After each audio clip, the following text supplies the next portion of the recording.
Chapter 13. The Big Day Arrives. The sun was shining brightly on the morning of the big day, but the ground was still white with snow and the air was very cold. Outside the gates of Wonka's factory, enormous crowds of people had gathered to watch the 5 lucky ticket holders going in. The excitement was tremendous. It was just before 10 o'clock. The crowds were pushing and shouting, and policemen with arms linked were trying to hold them back from the gates.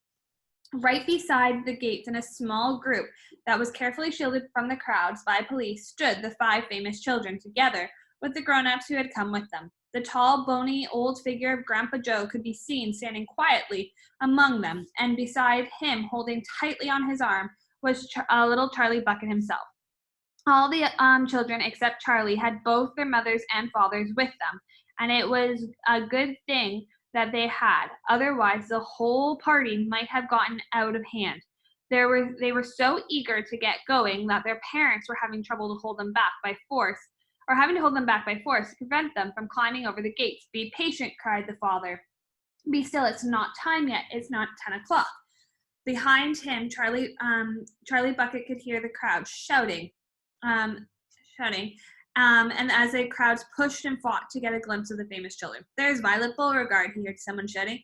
"That's her, all right. I can remember her face from the newspaper." "And you know what?" somebody else shouted back.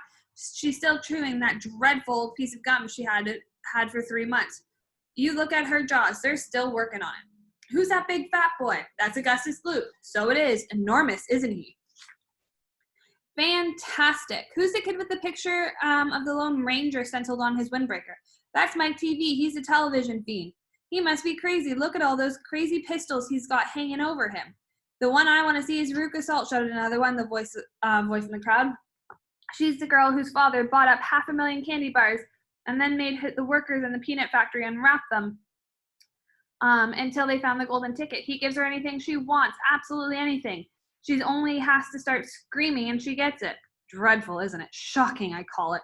Which do you think is her?" "That one, over on the left, the little girl in the silver mink." "Which one is Charlie Bucket?" "Charlie Bucket? He must be the skinny little shrimp standing beside the old fella who looks like a skeleton." "Right, close to us, just there. See him? Why hasn't he got on a coat on this cold weather?" "Don't ask me. Maybe he can't afford to buy one. Jeepers, he must be freezing." Charlie, standing only a few paces away from the speaker, gave Grandpa Joe's hand a squeeze, and the old man looked down at Charlie and smiled. Somewhere in the distance, a church clock began striking 10. Very slowly, with loud creaking of the rusty hinges, the great iron gates of the factory began to swing open. The crowd became suddenly silent. The children stopped jumping all about.